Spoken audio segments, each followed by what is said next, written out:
Welcome to the stage, your president of Idaho Technology Council, Jay Larson.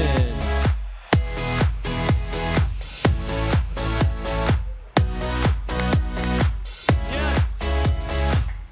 Hello there. Welcome. Yeah, here we go. Welcome to the Idaho Technology Council Capital Connect series, where we are celebrating a major initiative, 50 to the A. Steve Jobs said, "I want to put a ding in the universe." Well, today we are celebrating and learning from 7 companies that have advanced to the Series A and are having some major chimes in the Idaho universe. So as we go along, we wanted to also have a video where we're going to introduce some ideas, but we wanted Paris Cole, who's the chair of the Idaho Technology Council, as well as the CEO of truckstop.com. He also had a welcome video that he wants to share with us. So let's roll that video. Hello, everyone. I'm Paris Cole. I'm the CEO of truckstop.com and the executive chairman of the Idaho Technology Council. I want to congratulate each of you on reaching your funding, your A round funding. What a tremendous opportunity and exciting time for each of you. This is a milestone that many companies never achieve. And so to reach this milestone is just fantastic. What's even better is to be able to do it in a state like Idaho, where you can enjoy not only opportunities for professional growth, but also opportunities for incredible work-life balance and opportunities to enjoy all that our state has to offer. I wish I could be with you today, but since I can, I want to just share a thought with you. And that is what you're accomplishing is not only helping your own company's growth, which I know you're fully aware of, and you recognize the importance of capital and capital raising to your business, but it's also important to other companies and the future of technology in Idaho. I think about other companies that have gone before all of us, companies like Micron and HP, companies like Simplot and Albertsons and others. Because of the capital that they've raised, they were able to grow their employee base, the people within their companies. They were also able to fund their innovation within those companies. Those individuals in that experience then trickled down to other companies like truckstop.com, and I'm sure to yours. And so likewise, the fact that you've reached the A round of your journey represents opportunities for you to fund your teams, to fund your innovation, and ultimately down the line will fund the next generation of technology companies in Idaho. So once again, I just really want to congratulate all of you. Job well done. It's an exciting time, and you're helping your growth and the growth of technology companies in Idaho for years to come. Thank you again, and have a great day. Thanks, Paris. I think that was outstanding because you could see what happened with truckstop.com and the organic growth that they had with respect to funding sources where it was more organic, and then they were able to get accelerated to the point where they had almost $1 billion exit through Iconic. And so that reach now, as you look at what's happened, is there's been other mergers and acquisition and other reaches that's taken place from Boise throughout the United States on several fronts. So it's fantastic to see that. And we're going to see the 7 companies we're going to be talking about today. We're going to see some far-reaching opportunities there. But now, to get this 50 to the A celebration rolling, I would like to introduce our co-chairs of Capital Connect, Blake Hansen and Alice with Alturas, and Allison Johnson with Holland and Hart. Blake and Allison, let's see it. Yes. Welcome, you guys. Okay. Thank you. So, Allison and Blake, tell us a little bit about Capital Connect and what is new on the capital fronts in Boise and Idaho. Well, I love all the smoke. Yeah, that's good. The goal of Capital Connect is to help Idaho entrepreneurs and companies succeed in growing their companies. We do this by building a strong capital ecosystem where best practices, networking, and mentoring are shared and developed. That's exactly why we're here today.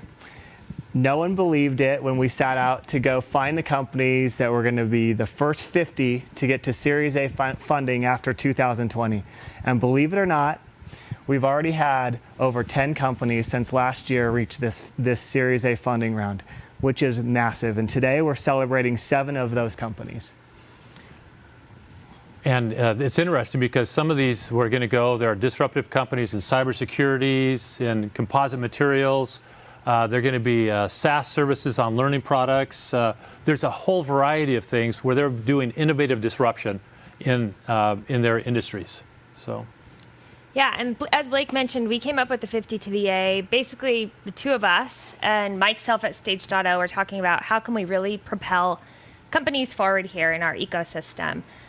We sat down, had a discussion, and came up with this idea of 50 to the A. And about 2 years ago, right before COVID lockdown, we said we were going to do this. And it was super daunting and exciting. Well, and people laughed at us. They Yeah, they did. did, didn't they? There It was- might take 2 decades or more to get 50 companies in Idaho that hit the Series A funding round. But look who's laughing now. yeah. Yeah. Here we are. We're excited to introduce these companies today. It is. But it's interesting because some of these companies, you take a look at where some of the A round of funding took place before, like in the last 15, 20 years, and you could see why they were saying that, right?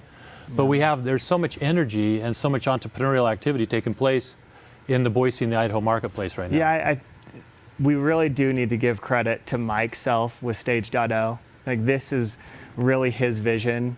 And he came in and said, it's not just me, it's a whole community, it's a whole ecosystem that we're building. And he's just done a remarkable job in helping to build this in such a short amount of time, helping to find these companies and give them another alternative to financing here locally that didn't exist before. So just a shout out to Mike and Stage.0 and the work that they're doing.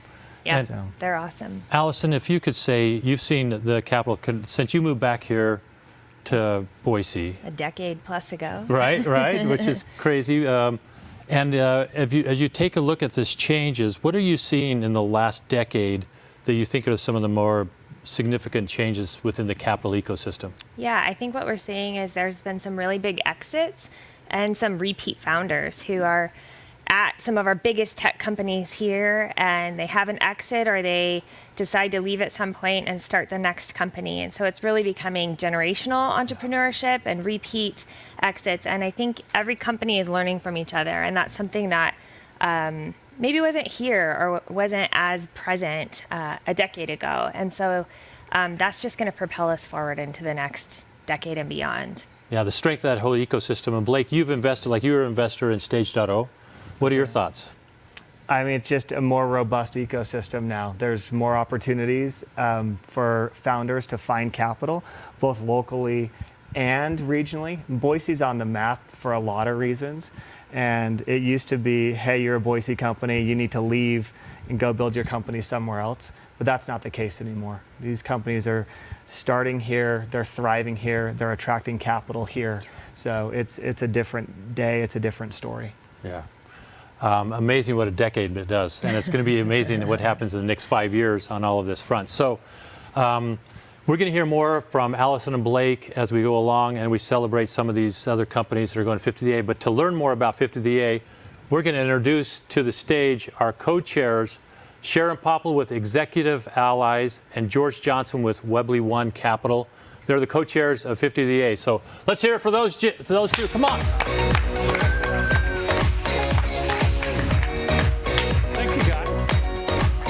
Thanks, Sharon. Thanks, George. So, thanks for coming. And you know, this is a great opportunity because Sharon and George are co-chairs of 50DA Initiative. So, why don't we talk a little bit about what 50DA is? Yeah, thanks, Jay. So first of all, thank you all for being here, and thank you all the founders for showing up to accept the award today. It's such an exciting initiative, and we're excited to be a part of the 50A.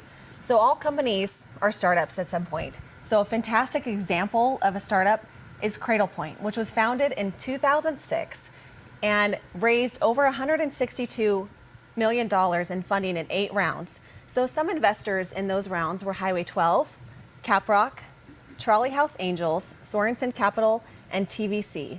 The major transaction took place at the end of 2020 with a $1.1 billion acquisition by Ericsson. As the example with Cradlepoint, all companies need funding at various stages of their development, and today we're recognizing the Series A round through this initiative. As seed stage investors, Webley One Capital has had the opportunity over the past 5 years of joining with other angel investors in Idaho to provide capital for many innovative companies.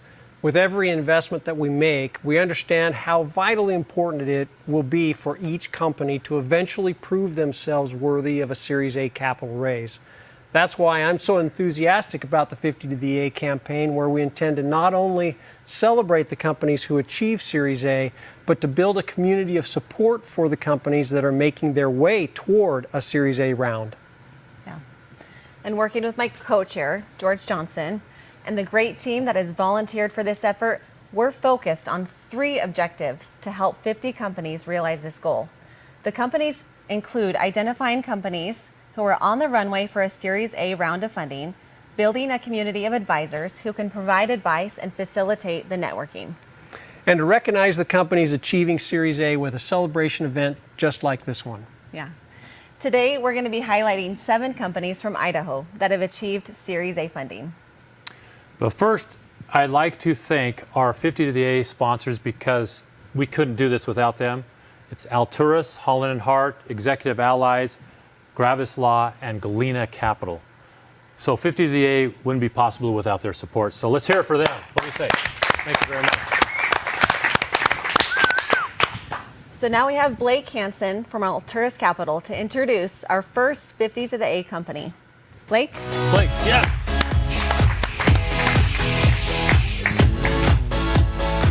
All right, well, the first company we like to honor today is Gather. And this is one that's kind of close to my heart since I've known Zach for many years before he even started Gather. So I feel like I've been there through some of this. Gather is an all-in-one technology solution for the funeral home industry. Started in 2016. They have a fully featured client service side, making it easy for the family to interact with the funeral home. So Gather also manages the business of the funeral home, tracking tasks, payments, generating contracts, and more. And last year in October, they received a $4 million Series A funding from Pelion Venture Partners out of Salt Lake City. So please welcome Zach Chatterton, CEO of Gather.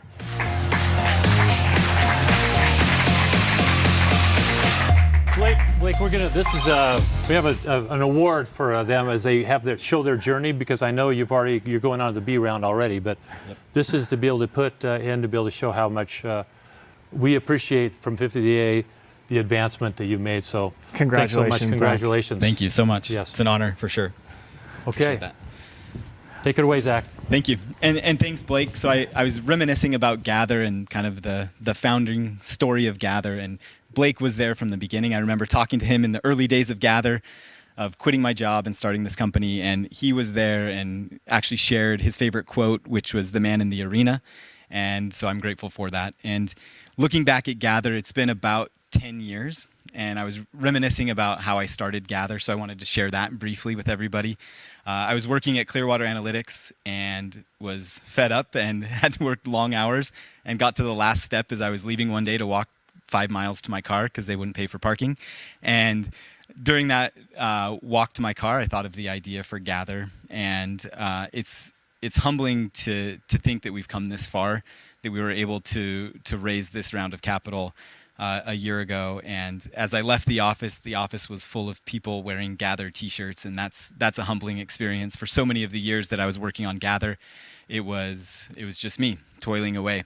And I'm grateful for this opportunity. And before I left, I was in a meeting and somebody asked me, one of my coworkers, she asked, "Is this surreal?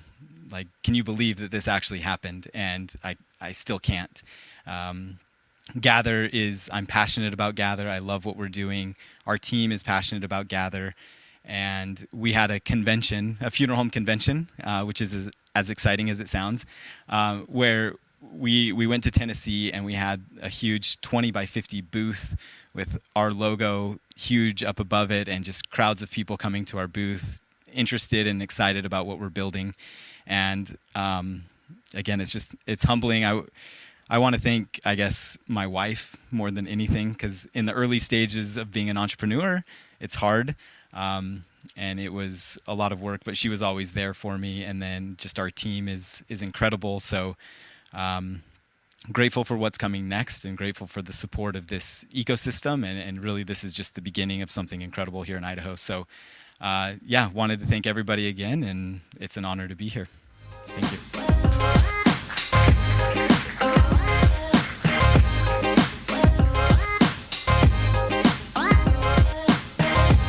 Thank you, Zach.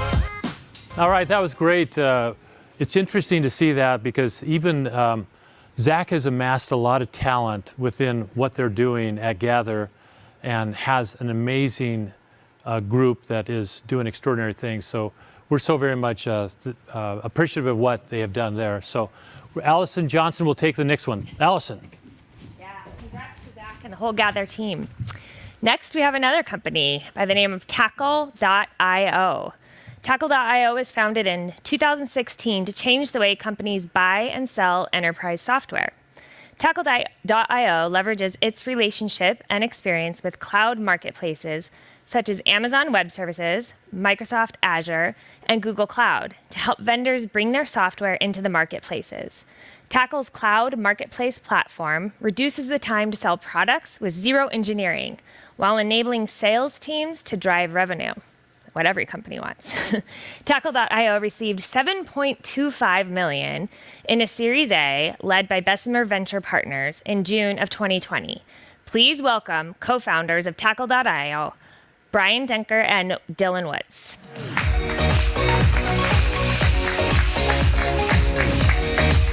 Congrats. Here you go, Brian and Dylan. Thank you so much. And there's your, we appreciate all that you guys have done with Tackle.io. Very cool. Very cool. It's an idea. Thank you. Thanks so much. It's Shane. a pleasure to get it. It's very cool. And it's awesome to see the local, Boise kind of support everything. It is. Thank you so much. I'll get out of your way. Thanks. Yeah, so exciting. It seems like so long ago now that we actually raised our Series A. That was back in 2020. Since then, we've done our Series B and have just grown so much. With Tackle now, we have over 140 employees, getting close to 400 customers out there in the SaaS world. Lots of big names, and we've established great partnerships with AWS, GCP, and Azure. Yeah, cool. And a lot of people don't know about us as much because we are remote, and it is pretty cool. We have a ton of people, but it all did start here. And it really started, just a little bit of the beginning journey as it started back with Dylan and I have worked together for a long time. We've known each other since 2001. And we got together and, we had been through a couple different startups. We'd seen some good stuff and bad stuff and the 2008 crash and all this. And we just kind of got together in 2016 and said, man, can we just create a company that we want to work for, that we want to go to, that we want to be part of?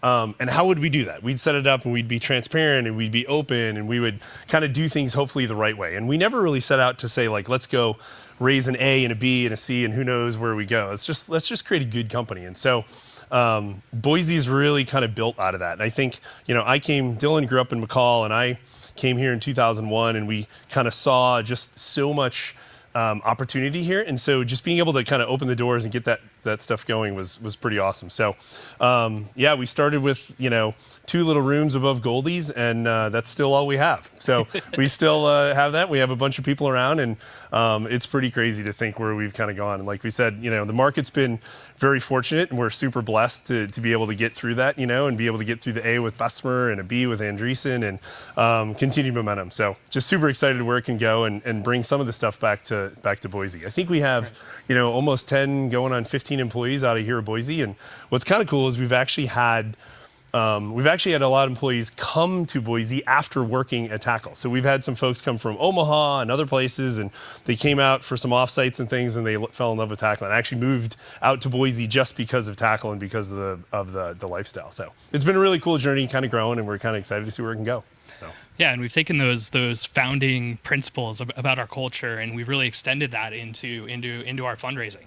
As we've talked to different partners around the country for our Series A and our Series B, we've made sure that they're well aligned with those company principles. When Brian and I started, like he said, we never really wanted to get on the treadmill, as they call it, with the VCs who just raise expectations and are wanting you to do certain things. And so we've been really lucky to work with venture partners who have allowed us to stay true to our mission and have allowed us to build the company the way that we wanted to build it. And Bessemer Venture Partners and Andreessen Horowitz have been amazing for us to work with. Yep. Cool. Yeah.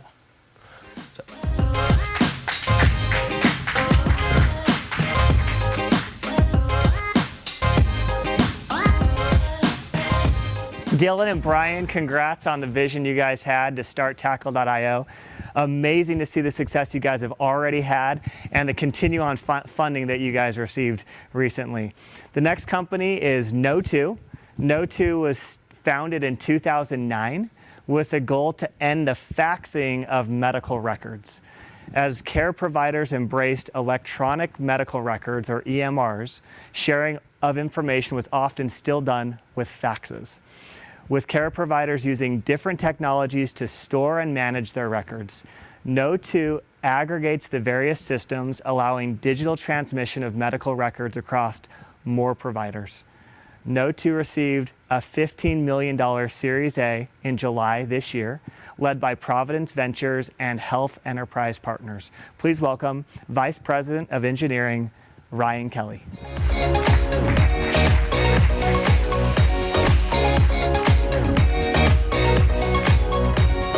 All right, Ryan. Ryan, here you go. This is, and again, thank you for all the work that you've done on this and things that are going on, and we really appreciate your advancing your company to 50 to the A. We just really appreciate the invite out to celebrate 50 to the A, and we're really glad to be started and have a big presence here in Boise.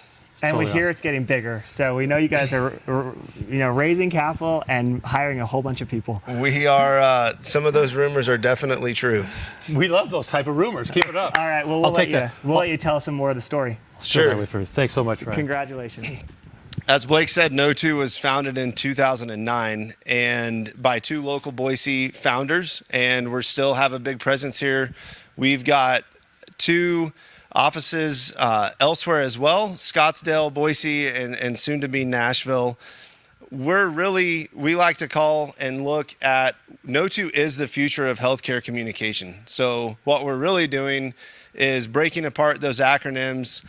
We have a SaaS-based platform that's a very easy to use set of APIs, and where we're really focused on serving is those underserved medical markets. So small physicians' offices or small long-term care, EMS, and we really feel like we have some great opportunity to take the funding that we received over the summer and continue to drive and grow connectivity in those markets. We have some great partnerships outside of healthcare to help bridge the gap with companies like DocuSign and Xerox, really bringing connectivity across the whole spectrum and enabling that patient care through and through. So one of my favorite use cases is a workflow in EMS. So imagine someone is in an accident and an ambulance comes. No2 being there, we're in the ambulance, we're in the hospital, we're enabling a EMT to look up patient data in real time on the drive to the hospital. When the ambulance arrives, we're delivering that care plan into the hospital as the patient's going in, and then we're working quickly to close the outcome information back to the EMS agency as well. So that level of care goes up. Now, you might say, oh, that sounds simple. Yeah, but without No2, that's like you got to go find a printer or send a fax, and it's like 8 to 10 days. Well, the emergency room visit's likely already over by then. So it's something that we're really passionate about. We've got a big engineering presence here in Boise, and just really happy to be here. Thank you guys all for the invite.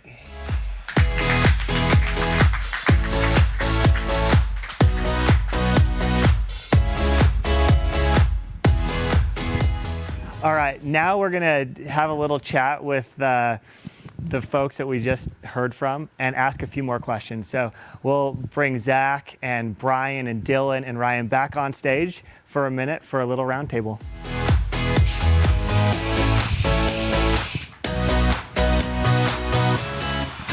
There we go.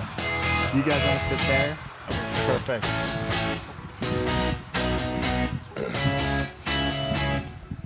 All right, guys, thank you so much for coming here today and telling your stories. It's just really exciting. So why don't we start with you guys at Tackle? So you guys, do you call it Tackle, tackle.io? What do you guys say? Usually just Tackle. Just Tackle? Yeah. I like it. So you guys have gone on now to raise additional funding round. Right. When was that? Can you tell us more about that? Yeah, that was a little bit earlier this year. It was about March or so of 2021 when we did that. It was quite a bit bigger. We were about 35 million that we raised this time around. Yeah. Yeah. And you guys have been able to raise from some of the biggest, literally the biggest names in venture capital. So can you tell us more about that, and how did you cultivate those relationships, and how did that play out in a way that you were able to attract capital from literally the biggest players in the industry. Yeah, I think the space that we're in is really trending right now. The cloud marketplace space is something that a lot of different companies have been looking at. In Tackle, we were able to figure out a really innovative way to help large SaaS companies list in these marketplaces, and that's really what attracted the attention of some of the bigger venture capitalists. So they really came to us both times. They had reached out to us, and they had wanted to discuss, being able to invest in Tackle. Wow. Yeah. So, Zach, just about your funding round, I mean, you had a lot of options, like most companies. When you get to that Series A, how did you ultimately decide to bring on the capital partner that you went with? Yeah, it's a good question. You actually helped with that. I remember having multiple discussions with you about which route to go, and you helped point us in the right direction. And I knew the partner previously at Pelion. We had gone to school together, grad school together. And so that's how that connection was made. So I was able to see him and work with him during a school setting outside of standard, VC world. And so gained his trust that way, and he gained mine as well. But really, I think they shared in our vision of what we want to accomplish with Gather. And it just was a great fit. And it's proven out over the last year. We've loved working with Ben and his team there, and we feel fortunate. That's great. So, Ryan, what were some of the things that you guys were looking at as you? I know it's not exactly your role to bring on the capital, but it also affected every aspect of the business who your capital partner is going to be. Totally. That's a really fair question. And I think for No2, it became really important for us. We have a really strong culture. We really know where we're going and the problems in healthcare where we're innovating. And so it was really important for us to find a partner for funding that shared that vision and would come alongside us and not just put some money in the piggy bank and say, go off. So really for us, finding that shared vision was really important. So in a lot of ways, the Series A funding round is like that first moment of legitimacy for a company. Mm-hmm. Before that, it's like we believe, we hope, we think, and there's still a lot of that going on, as you develop. But the Series A funding round is like, hey, we got to this first place where there's legitimacy.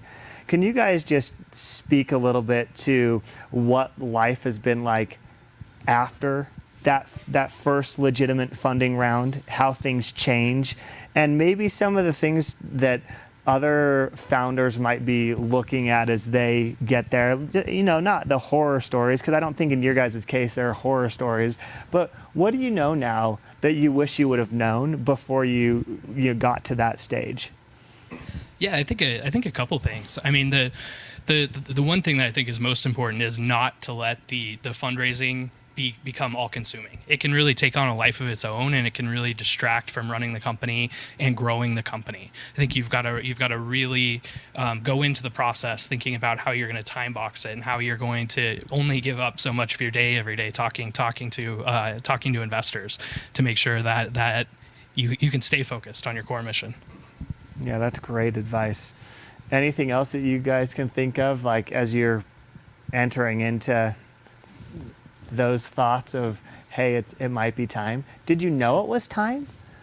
Like they're knocking down your door so clearly. We weren't even planning on really raising. Like I think we talked in the thing that we were deciding whether or not to go and do an A round, and it was March of 2020. And, we just kind of knew it's like, who knows what it's going to be like, right? And so we moved faster and we just got it done because we didn't really know, right? And, I'd like to, it's all worked out fantastically, but it was a decision we had to make really quick, whether to go raise an A or not, right? It was kind of in the future, but we moved quick and it turned out great. And it's really key to have those relationships. We had a relationship with Bessemer for about 6 months prior. We had talked to them, we had been meeting with them, we had discussed them, among others. And so when it came to move quick, we already had a lot of stuff in play. So you want to be building that relationship along the way, not just forgetting about it and then deciding to raise and start. Yeah, that's an interesting thing. I mean, as you're raising a round of financing, in some respects, you're just laying the foundation for the next round of financing. How did that play out? How is that played out? It can go very quick, can it? Yeah, it definitely goes faster than you want it to. For us, raising the A round has been super helpful as we're looking at raising the next round, because the connections that we made with Pelion and others have led into the next round. I think for me, the most exciting part about raising the A round was the ability to expand our vision more. So we had a core vision and a core team, but to be able to, take that extra capital, take that leadership from Pelion and just expand on what we were already working on was really rewarding. Well, how has it changed operationally inside of No2 now that you guys have $15 million to spend? I think what we see in the organization really is everybody is able to really focus on their strengths now and not necessarily be the 12 hat wear 24 hours a day. So I mean, we've been around since 2009, so we've got a lot of great people that are really good at wearing a lot of hats. And to really give some breathing room and say, you're really good at these things, let's focus there, is really letting all of our teams grow and strive for excellence internally, and we're seeing that multiply. Do you feel like there's oversight in a different way than there's been, a different level of accountability? I mean, it can be good and bad, but that's naturally what you think of when you're bringing in these sophisticated capital partners.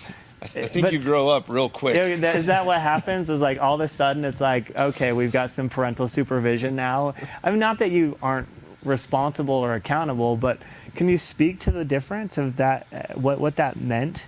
Yeah, the boardroom dynamic really changes as you bring on these partners. You typically give them a seat on your board, and that's where a lot of the most important decisions happen about how fast you're going and how you're scaling the company. And so it's really, really important to make sure before you raise the round that you know who that person on your board is going to be, and you know that it's a person that you can really work with and that you're really aligned with on vision. If you get into a situation where you have the wrong person on your board, that can really tank the entire company. So I'd say it's got to be an interview process of you interviewing them before you ever sign a deal. Well, let's be honest, 6 months isn't quite enough time to know. Right. Bringing on the best Knowing from our that you're capital. Going to be with them for about 10 years. Yeah, exactly. So you don't have a lot of time to figure it out. But you know that you've got to go for a long time. Yeah, how do you do that diligence? How do you actually know? I mean, what did you lean on? I mean, in Zach's case, he says he went to grad school with the partner, so that makes it easier. You've kind of had a longer history. Well, for us, we spent a lot of time together in person. So at that time during our Series A, it was Mike Drosch from Bessemer Ventures who joined us, and we spent a lot of time talking to him and talking to everybody around him who supports him in that world, and we were able to get to a high degree of confidence pretty quick. Talking about like what he values in a company and what the most important things are for him, and we felt like we developed like a pretty good friendship with him, and we're able to know that fit was going to be good. Yeah. Interviewing a few of the portfolio companies is interesting too. We talked with probably half a dozen CEOs of their portfolio companies. How did they work when things got a little bit south? How did you do them when don't be afraid to interview them. Like literally, don't be afraid to interview them because it can be really important. Yeah. Now, I mean, most of these capital providers are coming in because there's at least a multiple $100 million opportunity, if not a multiple $1 billion opportunity.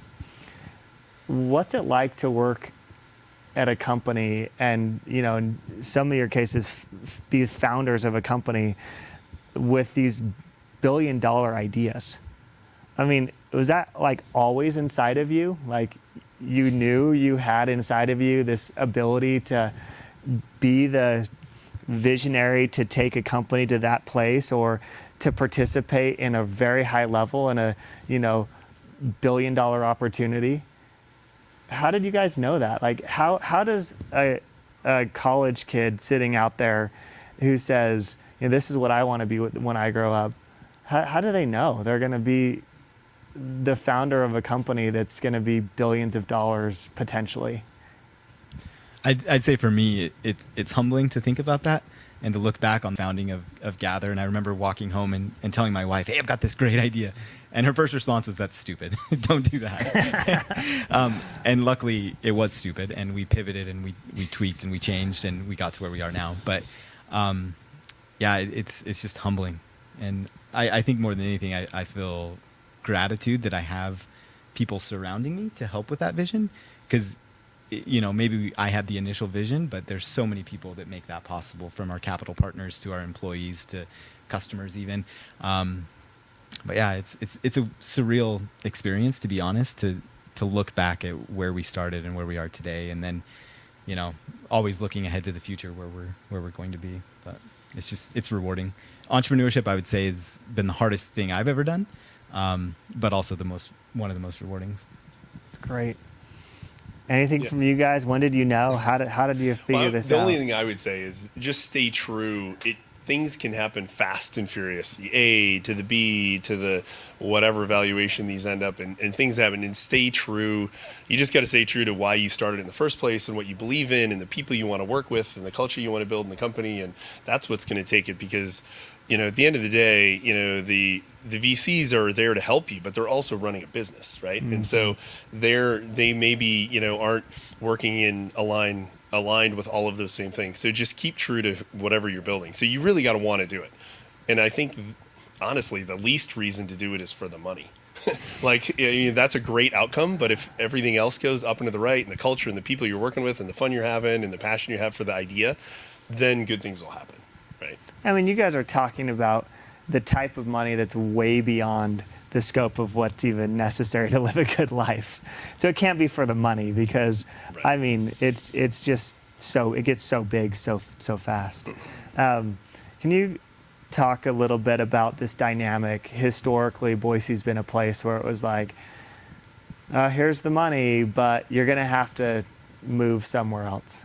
And in your guys' case, you have offices in other places.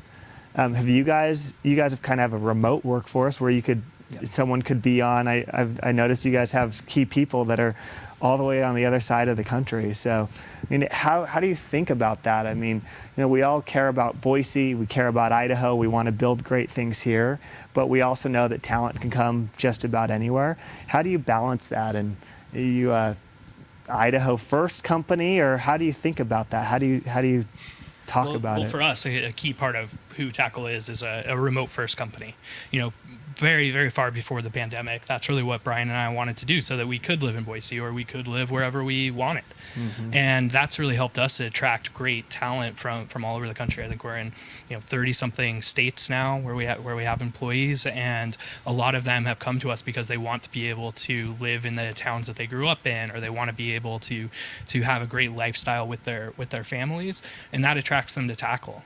And I think that really ties them back together with a lot of the core values that folks in Idaho have, even though they're not in Idaho. Yeah, and like Brian said, often after they come here and visit us, like the next question is like, well, we're thinking about moving here. Like, what should we do? How were those discussions though, pre-pandemic versus post-pandemic, about remote first? Was that ever a challenge, or did you just not get into those conversations until the pandemic hit? A little bit. A couple times we would talk to an investor maybe, and they'd say some of the traditional comments like, well, when are you guys moving to the Bay Area? And we just, kind of stop the conversation there and say, well, never. We're not. That was an easy one. Right. Like, hey, you're not our guy. Huh? Right. Yeah. Yeah. But we've really tried to focus on the differentiation between work from home and remote first. Like for us, remote first doesn't mean setting up at your kitchen table and doing that a lot of people have done during this quarantine time. It's really about embracing that lifestyle of being able to go anywhere and do anything. And so I think that sticking to that theme has really allowed us to differentiate from other companies who are just doing a work from home. Yeah, I mean, a great example is one of our early engineers took, when we went remote, he decided he didn't want to live where he was living in Houston, and he went and rented Airbnbs for a month, for almost a year, and he went all over from Portland to Oregon to San Diego to Vegas to everywhere, and he ended up in Idaho. Now he has a place in Boise. He ended up all the way back in Boise, and he tested out like 12 cities. That's pretty cool. Wow. Well, how about you guys? Any pressure from the capital providers to adjust operations or look at getting close to where they are? So as we were getting close to finalizing our term sheet with Pelion, one of the questions that came up was, can you guys build the culture and the company that you want in Boise, Idaho? Our argument to them was that we could. We were very firm on that. We believe that there's talent in Boise. We believe that we can attract it to Gather. And we're kind of the opposite of you guys. We're kind of a Boise first company where we're almost all of us are in the office most days. And I think that helps with collaboration. Not that you can't do that online, but it helps to be able to just jump at a whiteboard and have those hallway conversations and water cooler conversations that help create that unified culture. And since we raised the A round, we've done quite a bit of hiring, and we've been able to attract the talent here locally, which has been really amazing to see. Do you have any remote workers? We have a few, but almost everybody's in Boise. All right. Almost everybody's in the office right now in Boise. I mean, what a contrast between the two. Clearly, there are multiple ways to do this thing. And we're really sitting like right in the middle of both of those. We have probably a good 50-50 mix of in person in one of our offices or remote. We've been remote friendly for 8 years, 9 years, longer maybe.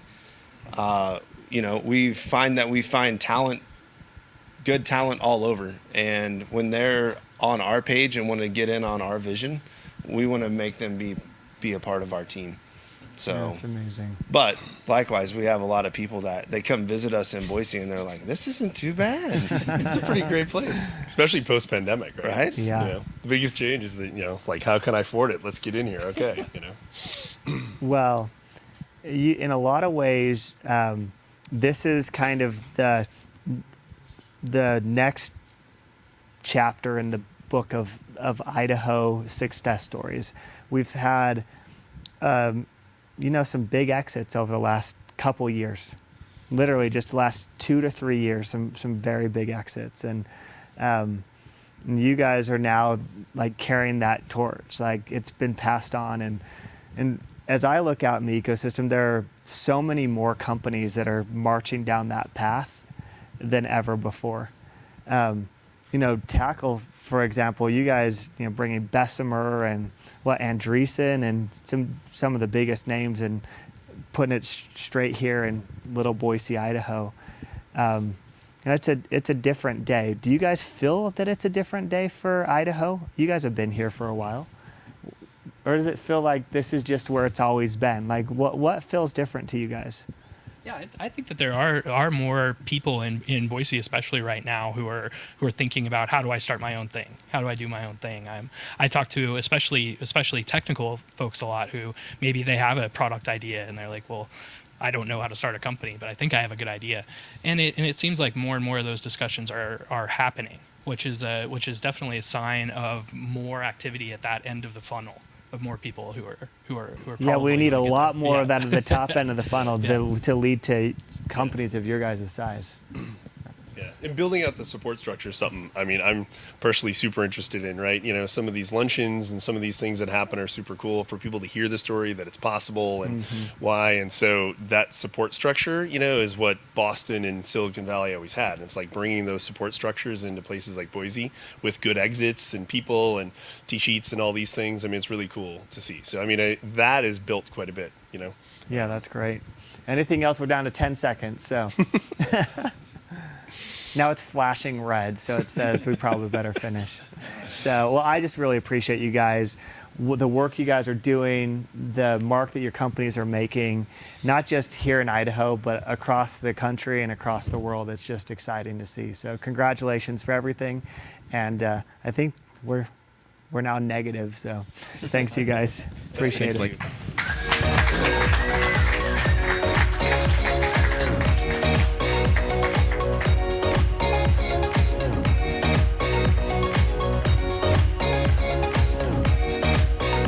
Thanks, Blake, Zach, Dylan, Brian, and Ryan for sharing key learnings. Next is a company, Engage Technologies, which was founded in 2017 to help patients learn about their health procedures and at-home care. Traditionally, patients would be sent home with a brochure. Engage allows patients to text a keyword to themselves to get instant access to curated medical information, including explanatory videos on their phone. Engage Technologies received a $15 million Series A in April of 2020, funded by healthcare professionals. Please welcome CEO Michael Borner and Chief Operating Officer Lloyd Mahaffey from Engage Technologies.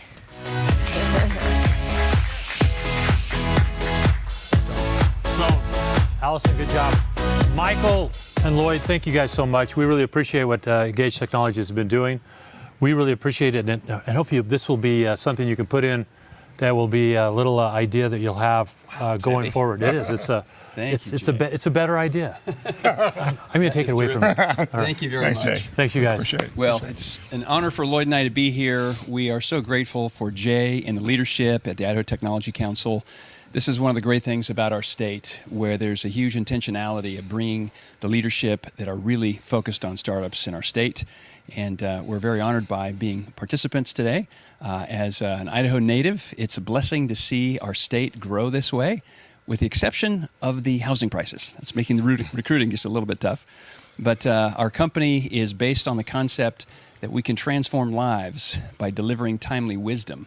And being able to do that in the healthcare space has been a great joy. And introduce a precious friend and an extraordinary executive, our Chief Operating Officer, Lloyd Mahaffey. Thanks, Michael. Well, we're thrilled to be here today and really appreciate being recognized by the council. You know, we started raising money for Engage. We started really thinking about how do we attract the right kind of capital.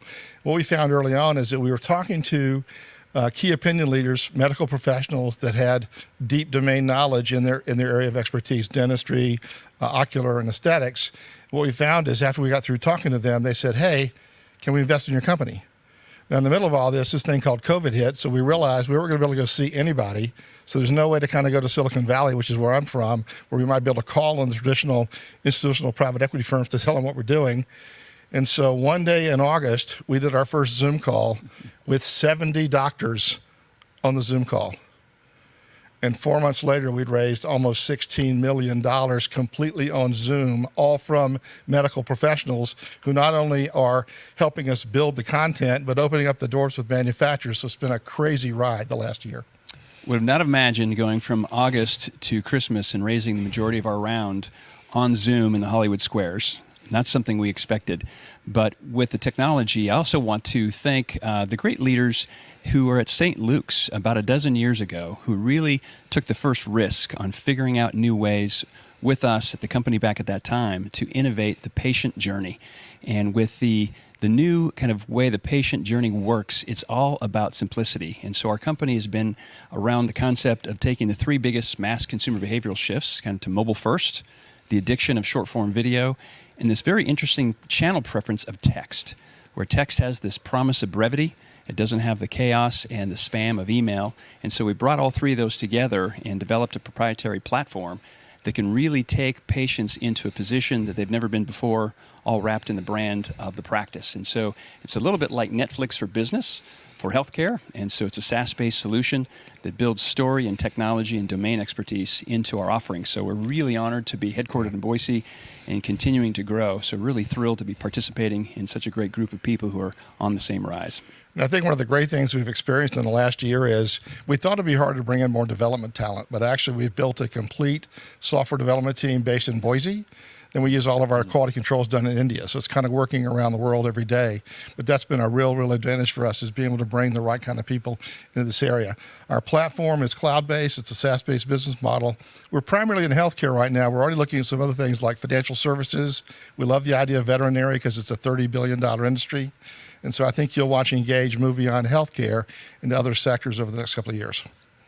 So thank you again. Appreciate being here and appreciate all of our other great companies in this community building an extraordinary place. And when people ask, where are you guys based? We say Boise, Idaho, the other tech capital. So let's keep that going. Great to meet you all. Thank you very much. Appreciate it.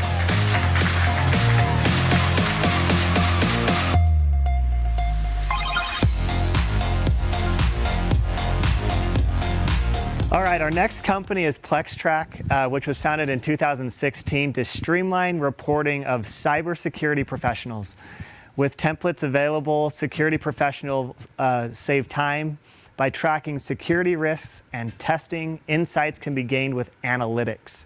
PlexTrack provides a dashboard view of cybersecurity issues and their severity that executives can understand. So PlexTrack received a $10 million Series A funding this year in April, led by Nora Mosley, Madrona in Seattle, and Stage.0 here out of Boise. Representing PlexTrack is their founder and CEO, Dan DeClaus.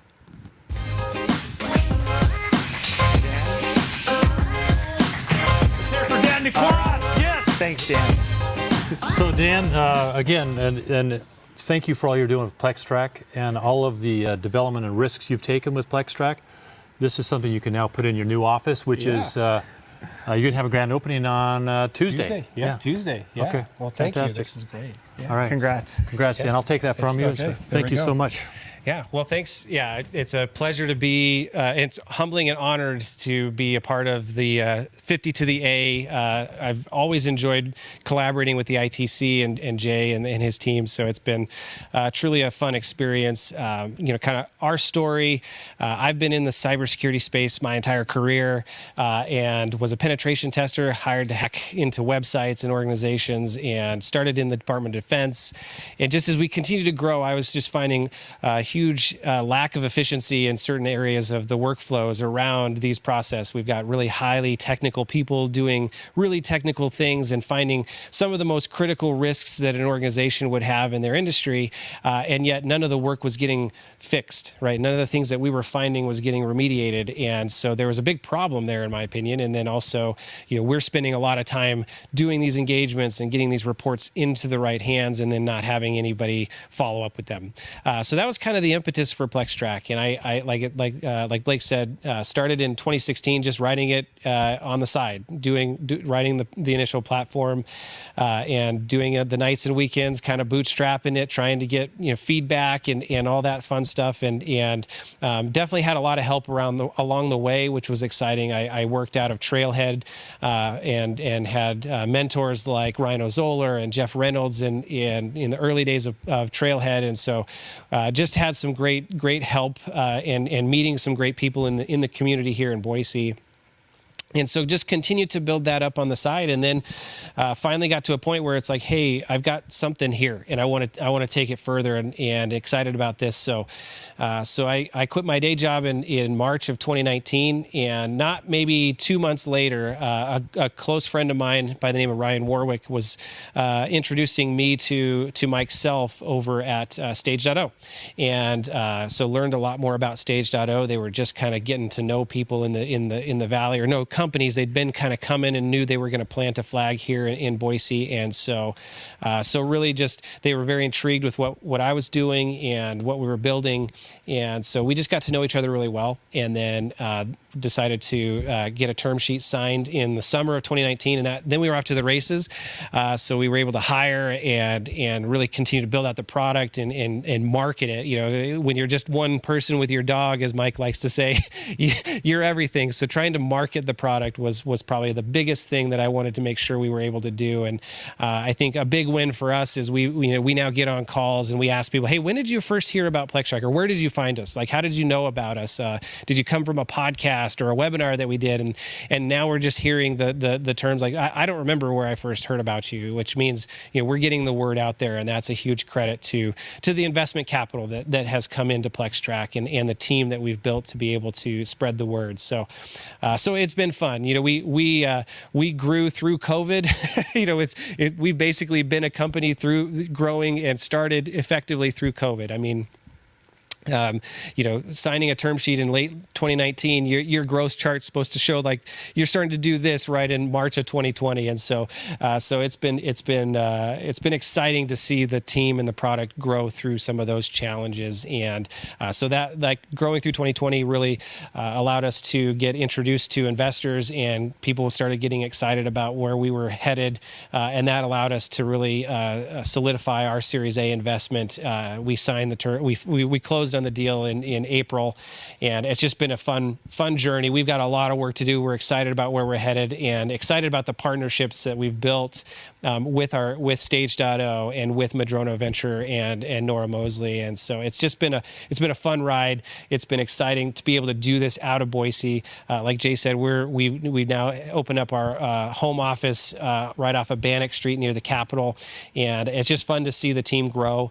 And we're excited about the future and what we're going to be able to build something special here in Boise. So can't thank the community enough for supporting us, and excited to see where the future takes us. So thank you.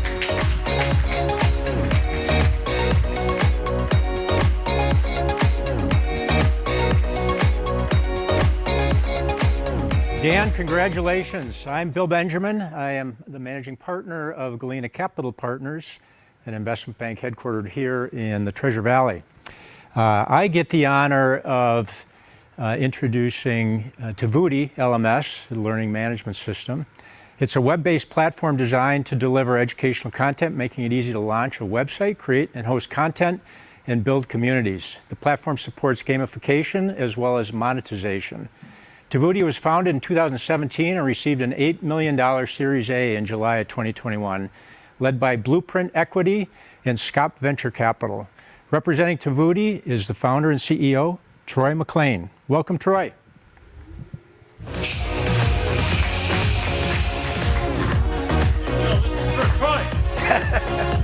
This is another idea for Tovuti. Thank you so much for all the work that you guys have been doing on that. And I know this is always something, but it's a major milestone for Tovuti. So thanks all you've been doing. So absolutely, Jay. Thank you so much. It's absolutely incredible. Thank you. All right. Thanks so much. So I was asked to share our journey with Tovuti, and our journey started with a passion. My kid sister is profoundly deaf. She's developmentally delayed, and I just got through selling one small company, very small company, but was blessed with the opportunity to take over full legal guardianship of my kid sister. And a kid sister that's profoundly deaf and developmentally delayed has certain abilities, is what I like to say. And I felt like her abilities weren't being challenged enough. And so I had this idea that any problem that's worth solving probably doesn't have a business model behind it. So we really didn't even have a business model. I just wanted to solve for her, and I wanted to make sure that she had the ability to grow through education and democratize all the tools. That started in 2017. We were doing part-time, kind of sort of maybe consulting work with the ideas that every other company has shared, and you're going to hear a lot about those similarities. I got dragged with love from one of my part-time contractors, who today is our lead engineer, Jeremy Morris. And he says, geez, Troy, what you're talking about is disrupting the learning management system, disrupting how learning works. I was like, nope. What I'm talking about is helping my kid sister. That was what it's all about. He introduced me to a mutual friend of ours named Dr. Mary Beth Wilson, and Dr. Mary Beth Wilson comes out of Columbia University, and she says, geez, Troy, what you're talking about is disrupting the learning management systems and how you're approaching learning. You're taking old modalities and you're adding a new pedagogical path. All of these words, just so you know, I had no clue what they meant. Nothing. I'm like, I don't know what pedagogical path means. But what I do know is we want to drive towards outcomes and not processes, and we want to democratize tools for her and others to learn. By 2018, I get introduced to our COO, which is Michael Kraus, and Michael Kraus said the same thing. And between the three of them, they dragged us with love, and that's how we ended up launching Tovuti. March of 2019, we launched our very, very first ad campaign. In that ad campaign, we grew. We went from 3 kind of maybe sorta part-time consultants to today we got 55 full-time employees here in town. And I want to tell everyone this. Your journey begins with an idea, but your journey starts with your network. Because without a network, you got no net worth. It's absolutely true. Each and every person that you saw on this stage, from Jay to our sponsors to the attorneys, I met with each and every one of them. And each and every one of them took part in growing Tovuti. Tovuti wasn't self-started.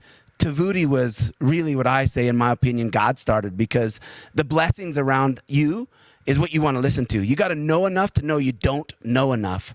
But you got to believe enough that no matter who tells you that it can't happen, you got to believe that it can happen. And you have to surround yourself around those who are experts in that area. And so I would share that in my journey. It was first knowing enough to know that I didn't know enough, but also knowing that we had something true, we had something real. And then I recognized that without a network, I had no net worth. And so I had to surround myself around those who had the skills. Ruben Ortega here in town, executive allies from a CPA standpoint and a controlling standpoint, to Capital 11 and Lamb Enterprises. Your angel investors are really the first start towards your Series A. And then putting a note in your pocket that says, maybe the other guy's right. And I still have that note. And I read that note all the time because I would get into an idea mode like, I can't do it this way, I can't do it this way. And somebody would say, Troy, have you looked at it this way? And I would get so hard-headed in my passion that I was missing the business opportunities. So my suggestion to you founders, my suggestions to everyone out there is put a note in your pocket that says, maybe the other guy's right.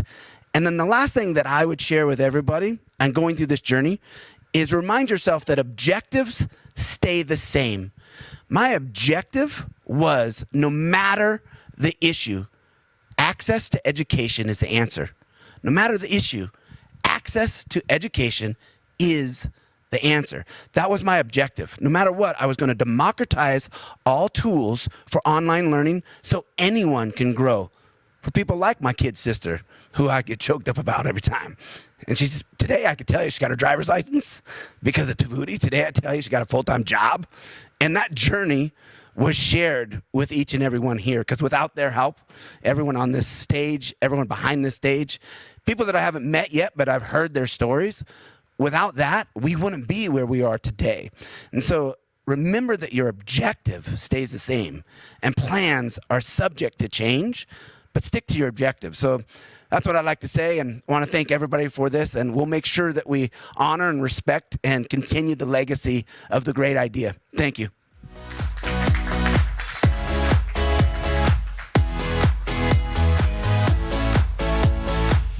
Troy, congratulations to you and the Tavuti team. It's great to see that success. So our last company today is Continuous Composites, founded in 2015 with the idea of a novel additive manufacturing process using fibers and rapidly curing resin strands of fiber that can be drawn in midair and become solid with the rapid curing process. Combined with a computer-controlled robotic arm, complex large shapes can be quickly created with strong fiber materials. Continuous Composites received a $17 million Series A in July of 2021, led by B. Riley Venture Capital. CEO Tyler Alvarado unfortunately could not appear in person today, but has recorded a video. Let's roll the video. Wow, we are so humbled at this opportunity to be recognized by the Idaho Technology Council on their 50 to the A. Achieving our Series A at Continuous Composites is such a pivotal point to the success of our company, and we are just so honored to be here in Idaho developing a revolutionary technology like our patented continuous fiber 3D printing solution. We are so thankful for the support that we get from our investors, community partners. Looking forward to sharing some more information with you guys here about what has led to our success. But before I do that, I'd love to share a little bit about what we're doing here at Continuous Composites. So enjoy this video.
My gosh, I am just amazed when I take an opportunity to look back at that video and see how far we've come as a team in technology.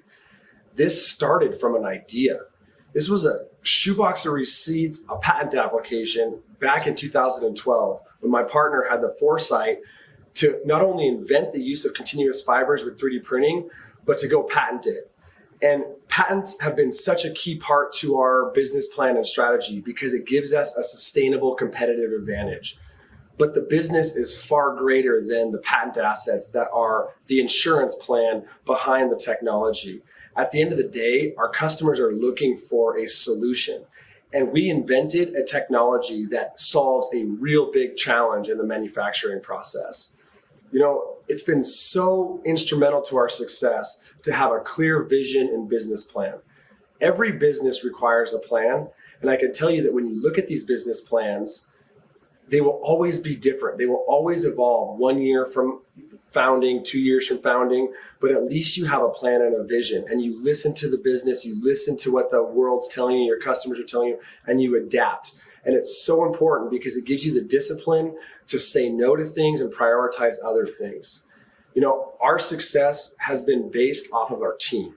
The most valuable asset behind our organization, and any organization for that matter, is the team. And it's been so important to have a great cross-section of business, technology, and intellectual property.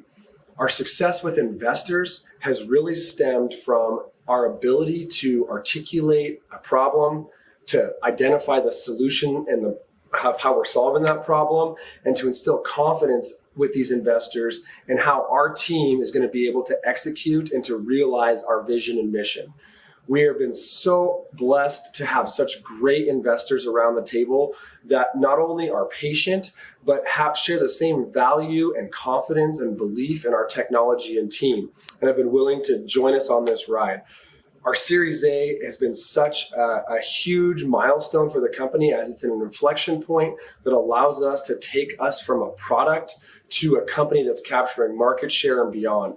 So we are just so honored and excited to have achieved this milestone in our journey, but we're not done yet. We're excited to continue to execute. But at the end of the day, I just have to drive home that the team is the key to all of this. You know, I'm here in front of you, and I'm very honored to be accepting this award, but I'd be remiss if I weren't enabling you guys to meet a few of our team members and to really recognize what the true ingredient for success is. So I hope you guys enjoy this. Thank you for this opportunity.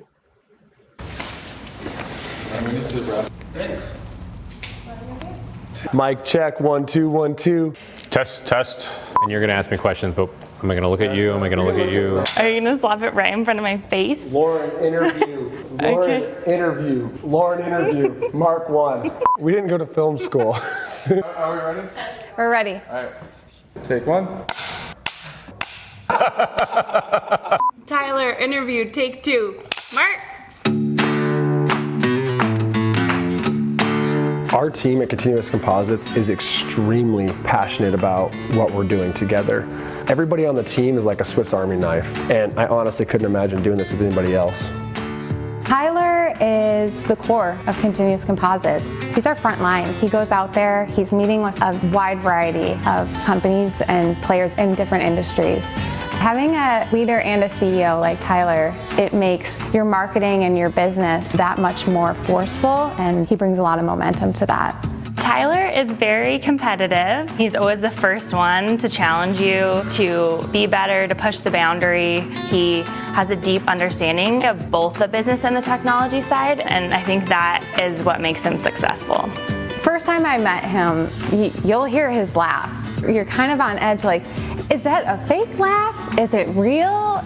Do I hear Tyler? Is that? Yeah, that's it. That's Tyler. That's Tyler. Nathan is our project manager. He is critical to our team. He has the ability to take all the moving parts and he puts it into perfect organization. Nathan Stramberg is a godsend.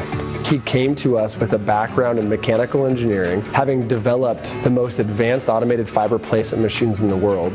Nathan he's so organized and so calm, and no matter what's going on, he has things so detailed and under control that pretty much everyone else can just focus on what they need to focus on.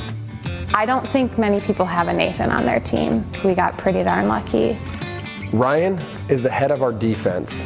He is our director of intellectual property. He came to us from a prestigious Tier 1 law firm out of Washington, D.C. with a mechanical engineering background. He is proactively capturing new inventions that are being developed by our engineering team on a daily basis and getting that filed. The minute our engineers have a spark of an idea, it quickly takes fire because they can go to Ryan, who can give us direction as far as patenting the idea and protecting it. There's a race to the top, and we've got Ryan, so we're pretty darn fast. Tyler Wilson is our head research and development technician, and he is probably one of the most talented craftspeople I've ever had the opportunity to work with. I mean, he's like the jack of all trades, master of also all trades. Wilson's a perfectionist. He's the one holding himself to the highest standard. Because of him, our technology is nothing short of excellent. He is absolutely unsatisfied unless the things that he touches or the things that he implements are absolutely dead on, regardless of how long it takes. If it's Wilson approved, it's approved. Brock is our senior controls engineer. He oversees anything that requires a robotic system or anything numerically controlled, which allows us to have the control over the end product that we do. Brock came to us from one of the best in the world companies when it comes to controls engineering for composites. He is awesome for making that mesh that needs to happen between the technical side and the software side. He will always have a smile on, and he's an extremely positive person to be around. I would pick Brock to be on my team over a lot of people. Looking at where we started and where we're at, this technology is just scratching the surface. And this team, some of the things that they're able to accomplish is nothing short of amazing. With our team, I know that we are going to be successful. We are on a common mission to transform the way you manufacture composites, and this is going to change the world. This technology is going to go far beyond anything that any of us can imagine.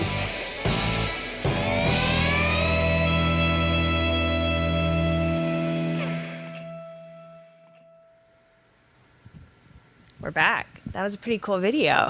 Yes, it was. We've got some awesome Idaho companies here, and now we've brought back some of my favorites to the stage.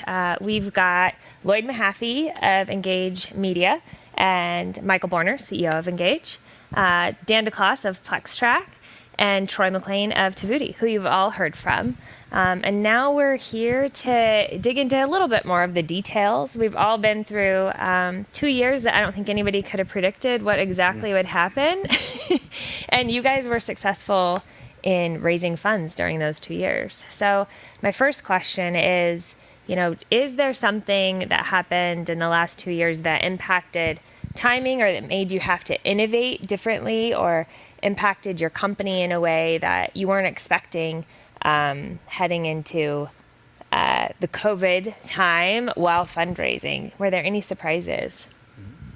For us at Tavuti, I think that the answer is no and yes, because as an entrepreneur and a founder, you have to expect the unexpected every day. Every day, from somebody getting sick to quitting their job, getting recruited by somebody else, to thinking that you're going to win the deal, to you lost the deal. You almost become very schizophrenic or manic depressive because you can go in the morning, you walk in like it's the greatest day. If somebody tells you a maybe, I'm going to fund you, you take that as 10 million. We're getting it by the end of the day. And so for us, the major opportunity was to look at these things as opportunities and kind of turn it around and not see things as obstacles, but see them as opportunities. And I believe it's not the smartest or the strongest, but it's the most flexible that really survive. And having that flexibility and to be malleable before your Series A is what gets you there. So that's my answer. That's great advice. I think in our case, we learned to pivot really quick. Our business was built around ocular and the dentistry industry.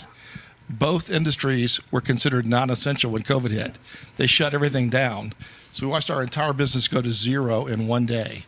we had to pivot in 30 days into a new market called aesthetics, which is a cash pay business at a time when everybody's on Zoom thinking about what they want to do to their face or some part of their body. And so suddenly we had 160 plastics and derms are going, wow, this is a great idea. We'd like to talk to you. And so we were able to pivot into a whole new industry, learn the business, hire the right people, and they ended up becoming our investors. The second thing we had to learn really fast is everybody we deal with now was multi-billion-dollar corporations at the C-suite level. We had more lawyers on the phone call than we had people at times. So those were the two things we had to learn to do fast. That's great. Well, I think one of the other obstacles that hit us pretty hard when COVID came, none of us knew how serious it was going to be. We thought it may be temporary. In an early stage company, it's really difficult to have your people distributed. And so in a company like ours, we've got a lot of dealing with technology and storytelling and the intertwining of the two. And you need people to be present. There's a lot of whiteboarding, a lot of strategic design going on. And suddenly you had to send people home and you had to work via Zoom with your teams. But it also ended up becoming, there's a great book called The Obstacle is the Way. And suddenly we had companies calling us saying, we need better ways to have distanced knowledge transfer. We can't go visit the offices anymore. Can we use your platform, which we're all about, being able to transfer knowledge using mobile and using distant technology. So suddenly it was a very interesting accelerator, which we did not expect. And then, those of us who spend a huge amount of time on Delta Airlines, we're really thrilled not to have the ability to get on that plane all the time. So suddenly, one of the great blessings, I think, for all of us has been the reset for almost every executive decision maker is okay making decisions on Zoom, which is a real blessing in many, many ways. So that was a big surprise. It's really changed the whole environment. And Dan, you're in cybersecurity.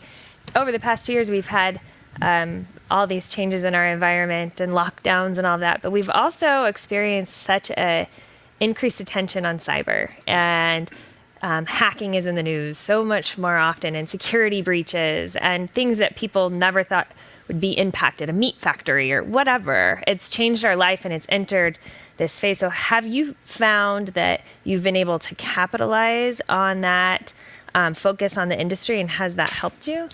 Yeah, well, there's no doubt. Cybersecurity in general is a good industry to be in right now. I've been in it my entire career, and so you kind of see that you've seen this progression of, hey, the bad thing's going to happen. You'd better watch out, and now the bad thing's happening, and so how do we manage it, right? So I think we're in an era where there's just so much, and for good reason, there's a lot of attention in the cybersecurity space, and lots of investment, lots of companies helping to solve solutions in the space. So there's no doubt it's helped us because we help companies identify, here are your biggest risks, and here's how you're tracking to remediate those and get those those benchmarks over time.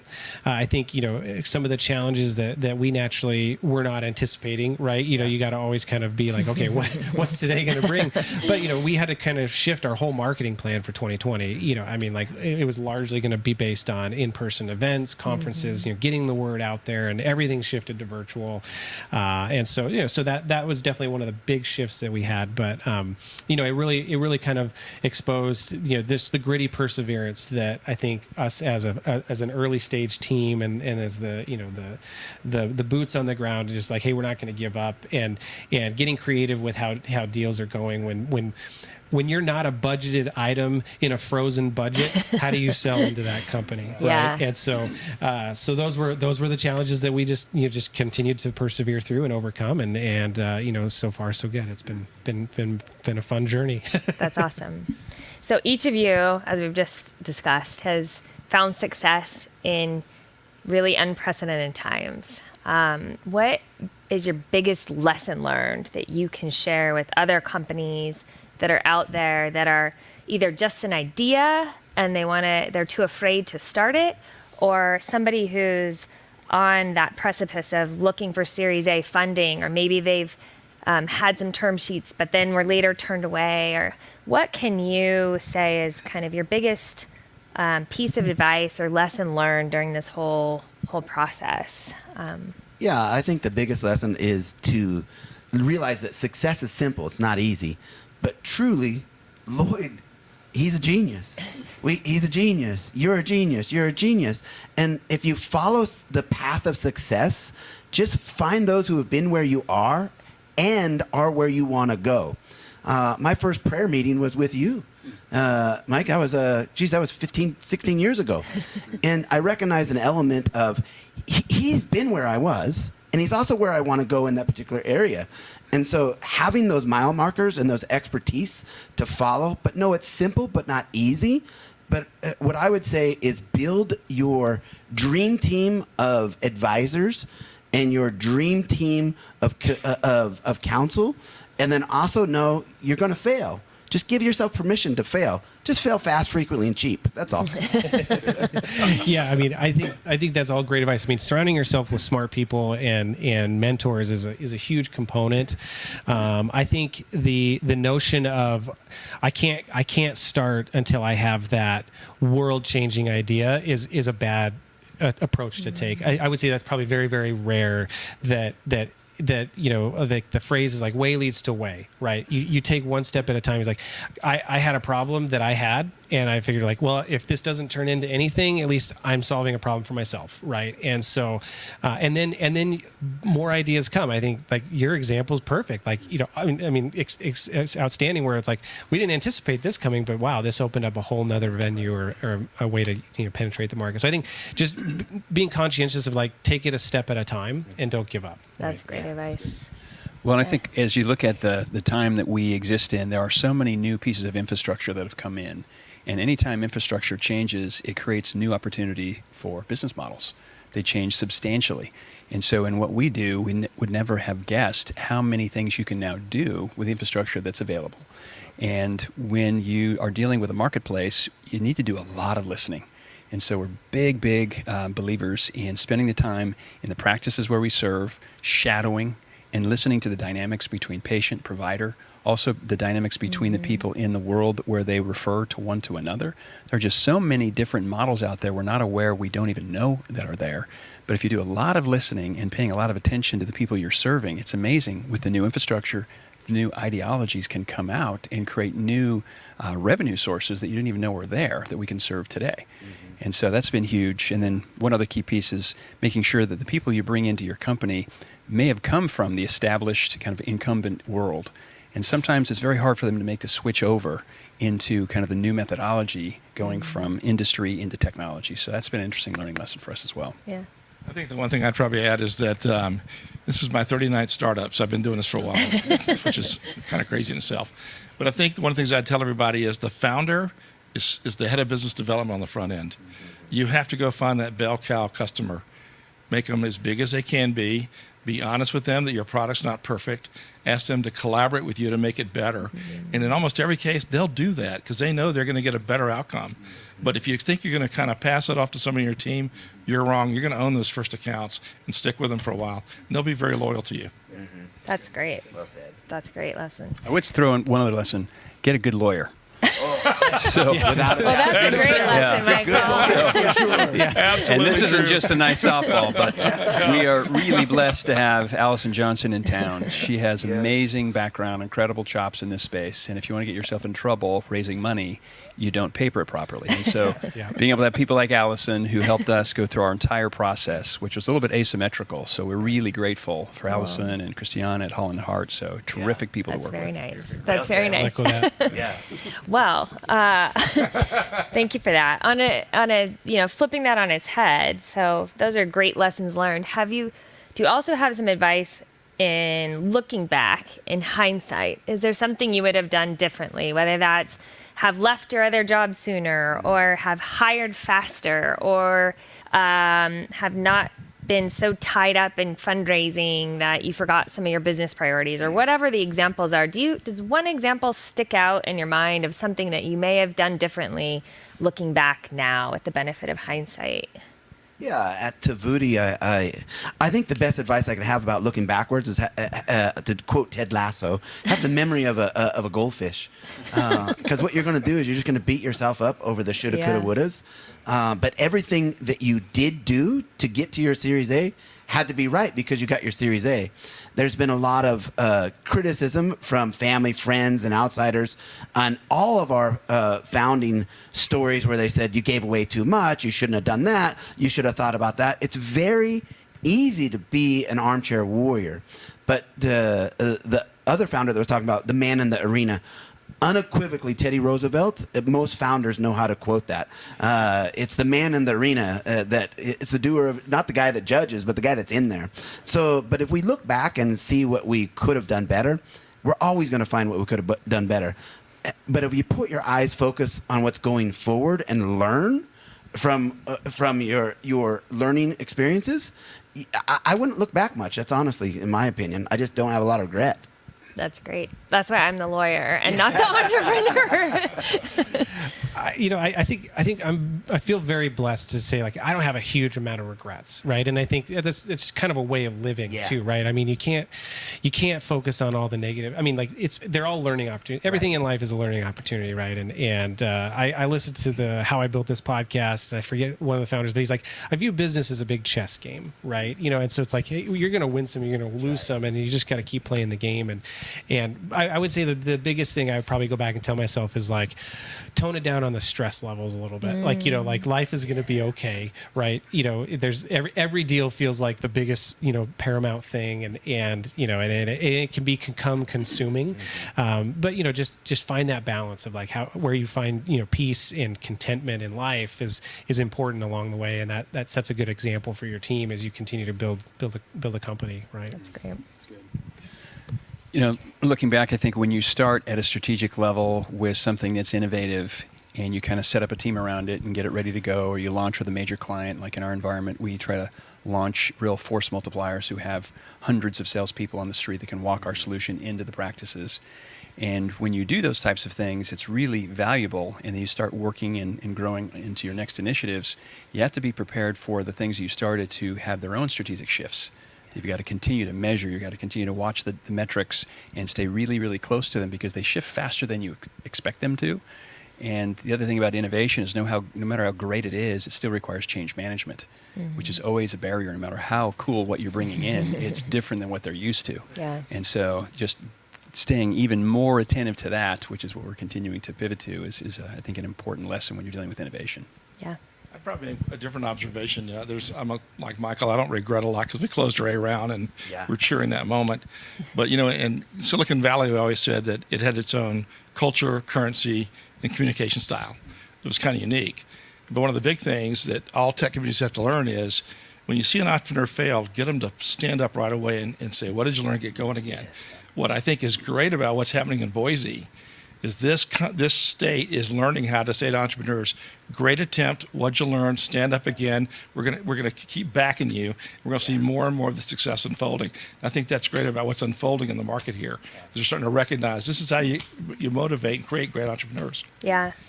And that's what's been fun about today, is getting you all together and seeing you backstage, and shared knowledge and propping each other up and shared contacts. And that's how we create the ecosystem. So we have maybe time for one more question, and I want to know what you're most excited about and looking forward to. Maybe it is your next challenge coming up that the community can help you with, but what are you looking forward to, and what's the next stage for each of your companies? Yeah. I find this to be the best question ever, and I'll relate it to fly fishing. By the way, I love the logo of Tackle. So I go to church for forgiveness, but I go on the river for religion, just so everybody knows. The biggest thing I'm looking forward to is to pass it along. This ecosystem in Boise, this entrepreneurial ecosystem, truly is a fellowship, truly is a fraternal organization, and we truly are rooting each other on. I want them to win, because if they win, we win. We have competitive natures to all of us. Like, oh man, I want to get it before he gets it. I want to get that before he gets it. But I promise you, if anybody talks smack or bad about the founders in Idaho, us other founders go, whoa, you don't know what he's going through. So it becomes this real family situation where you can talk smack about him, but if you're not an entrepreneur, you're not allowed to do it, right? So probably the biggest thing looking forward to is to be able to pass the lessons on that I got passed on to me from the readings of your blogs, the meetings with you, from my lawyer, Ruben, to the angel funders that said, hey, watch out for this. And I'm super excited, like fishing. I get more excited to teach someone now how to fish and take them out fishing. I've caught every fish you can name. I've caught them all. But now all I want to do is take someone that's never fished. And that's what I look forward to in this unit of time. Find a founder that was where I was, but wants to be where I am and help them along. That's great. That's well said. And I mean, I would say, I've talked to my team. What do you want to? What do you have the vision for PlexTrack? And like, what's exciting is like, we can talk about, hey, we really are continuing to want to build a big company and make a big impact, not only in the business community but the security industry. But at the end of the day, one of our core values is positively impact people, and that's what I get excited about, and that's what really jazzes me up. I mean, similar vein in that, we want to make a difference in people's lives, not only that our customers and the pain that they're living, but also our employees and the community, the Boise ecosystem, and anybody that we interact with, the vendors, the third parties, all that. That's what really excites me, and I'm excited to see how we can continue to grow that vision. That's awesome. Yeah, I think about three kind of quick things. The first is when you're an employer, you really want to let your employees' families thrive. And so being able to grow a company where you even have families that are really blessed to be a part of a growing ecosystem as an employer in a great state. Secondly is really having that impact on our customers. So our customer's customer are patients, and so really impacting their lives. Anxiety is a real thing when it comes to healthcare, and really toning that down and getting better outcomes. And third, of course, really being able to see the shareholders who took the risk with us be rewarded. So excited about that for them. That's great. Yeah, I would say for me, because Michael's the CEO, he's going to set these goals. I'm not doing that, but I'll regret it later. But, I think that one of the things he coached me to come back from Silicon Valley to Boise was, come help me change the world. And that really resonated because we believe that your health is in your hands. And so if we can do a little bit to help you better stay healthy, manage your disease, or maybe if we're lucky, save your life, that's important. And that's what we're trying to do. So, that's why I'm here. That's great. And I would echo what everyone's saying and those that are listening. Notice how all of us have these big, audacious goals that when you were sitting on the other side, you go, that's cheesy, that's dumb. But when you're sitting here, we believe it. It's real. It's real. It's authentic. It's truthful. But you don't know it until you get hooked on that passion. But the commonality that you hear with every founder is they believe in everything they say, and they take it to the bank, and they bet all of it. Yeah. And they protect and preserve the ecosystem, and they want it to grow. Yeah. And that's what the investors see. They see the passion in your idea, and they really believe in you because ultimately they're investing in teams. Yeah. That's what they're betting on. Yeah. Yes, true. And I think that's a perfect way to wrap it up because we're here to celebrate the Series A funding. You guys got money, you got funded. It's a huge milestone in any company, but what we're really about is building community, companies, products, helping people support their family, and really propping up Idaho. And so thank you for being a part of this. Yes. Thank you. Thank you. Yeah, this is great.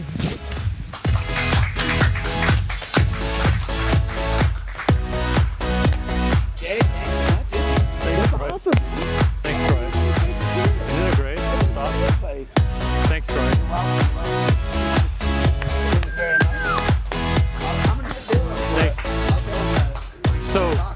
Thanks. So what's great about this is that we learned a lot, didn't we? I mean, actually, when you sit there and take a look at it, how innovative disruption, about people who want to change the world. I mean, there were so many things that were brought together on both of the fireside chats, but I really liked Troy. He gets religion on the river. I like that. I like that. So all those things, there's so many good things. What did you guys think? Yeah. Oh, I thought it was great. And the just different pieces and different perspectives from everybody. But man, just bringing together this network of people and even the connections that are here today and that will be formed going forward to help the up and coming companies, the companies that are next on the line to get Series A funded. Yeah. I just was so fired up as we observed all of these companies and the great success that they've achieved so far and the progress that they're making. I don't think that anybody could have watched this last hour and a half without being excited about taking their companies to the next level or being part of the process of helping those who want to get to the next level. I think you're so right. So we're very excited to be able to continue to advance 50 companies to Series A, and it's exciting to think that we already have 8 of them that have gotten there. So we're continuing to identify runway companies that are on the path to obtaining an A round of financing, and right now we have close to 60 companies throughout Idaho that are on the 50 to the A runway. Yeah, and I just love that they're Idaho companies. It's exciting to have it be local. So we're also continuing to build strong advisors to assist the Runway companies. And the final is celebrating, like we did today, the companies that are obtaining the A round. And thank you so much to Gather, Tackle.io, No2, Continuous Composites, Tavuti, Engage Technologies, and Plextrack for obtaining the Series A on their funding journey. We hope to have 50 to the A by the end of 2025. So, in that, stay tuned because our next celebration will be in 2022, and we're planning on it being live. Wouldn't that be great? Yes, absolutely. And you know, Thomas Edison said something, and we're going old school, right? Yeah. And he said, "There's a way to do it better. Find it." And that's what these 50 to the A companies that we talked about today are finding new and better solutions. Thanks to the 50 to the A team, Sharon and George, and to the 50 to the A sponsors, Alturas Capital, Holland and Hart, Executive Allies, Gravis Law, Galena Capital. And I guess what we could say is keep innovating and have a great rest of your 2021. Thank you.